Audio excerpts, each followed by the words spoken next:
So if you're still learning to read the Quran, you're definitely going to see one of these 12 symbols while reading. And today we're going to talk about what these symbols mean and how we can deal with them while reading. We're going to start with the first one. And it's a symbol that looks like meme.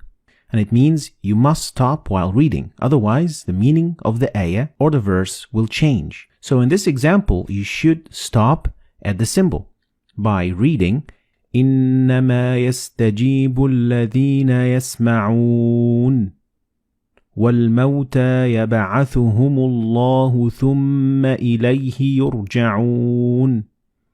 So we have to stop at the symbol of meme. Next is the symbol of la, and it is the exact opposite, which means you can't stop. Like in this example. ما أنفقوا منا ولا أذى لهم أجرهم عند ربهم. So you can't stop here, and especially you can't start reading from after the sign. The three-dotted symbol means you can't stop at either of them, but you have to stop at one and not the other. So in the second ayah of Surah Al-Baqarah, you are allowed to stop at the first one by reading ذَلِكَ الْكِتَابُ لَا رَيْبَ فِيهِ هُدًى لِلْمُتَّقِينَ, or by stopping at the second one by reading ذَلِكَ الْكِتَابُ لَا رَيْبَ فِيهِ هُدًى لِلْمُتَّقِينَ. Next is the symbol that looks like the word sil, and it means you better keep going. We could basically compare it to 70% go, 30% don't go, and it means that it is better to keep reading. Like in the example, كَلَّا لَيُنْبَذَنَّ فِي الْحُطَمَةِ.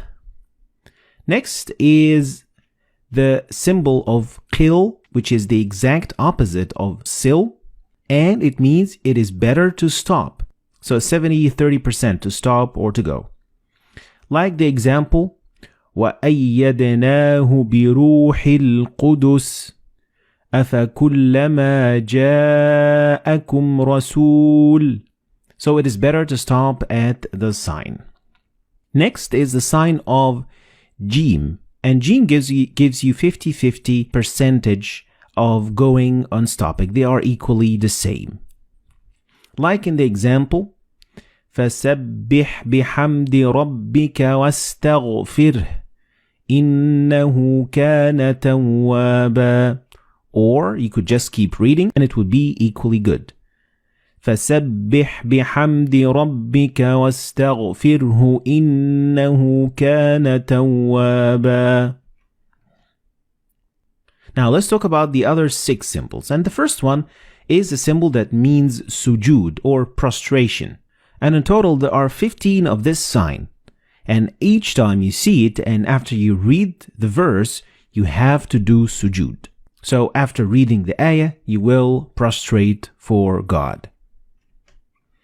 Next, the sign that looks like meme looks a little bit different than the other meme. So make sure you can distinguish between them because they mean two different things.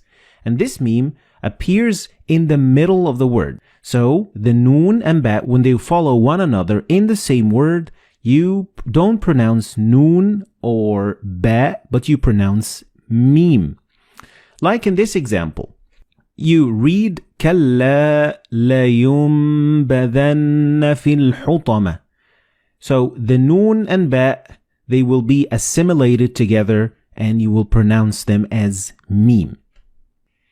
Next, this small sign that looks like alif, it is actually an alif and it is found so many times and it's used so many times in the Quran, and it means that this letter contains an alif of the long vowel. So you would read ثم استوى إلى السماء فسواهن سبع سماوات. So these symbols all mean that there is an alif right there. Next, the small sin means a small or a very little pause. doesn't mean that you're going to have to stop and take a breath. No, it means that you're going to stop very momentarily for like half a second and then continue reading. And this example shows what I'm talking about, and you should read it like that. كلا بل ران على قلوبهم ما كانوا يكسبون. So it is a very short pause. Next is the sign of mad, and it is a very common sign in the Quran, and it means that you need to extend the pronunciation of alif to a little bit longer than usual. The last sign that we're going to talk about today is the sign of the end of the quarter of the chapter, or juz. The juz is divided into 8 quarters, and at the end of each quarter, you are going to see this sign. It doesn't involve any change in pronunciation, and it doesn't affect anything of what you say whatsoever.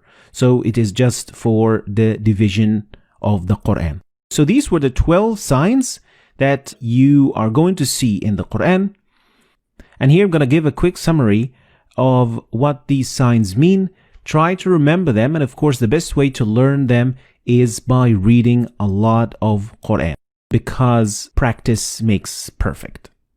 So this, ladies and gentlemen, is going to be the end of today's lesson. I hope you've learned anything new today. If you did, like and share the video for other people to learn from it. And I'll see you next lesson.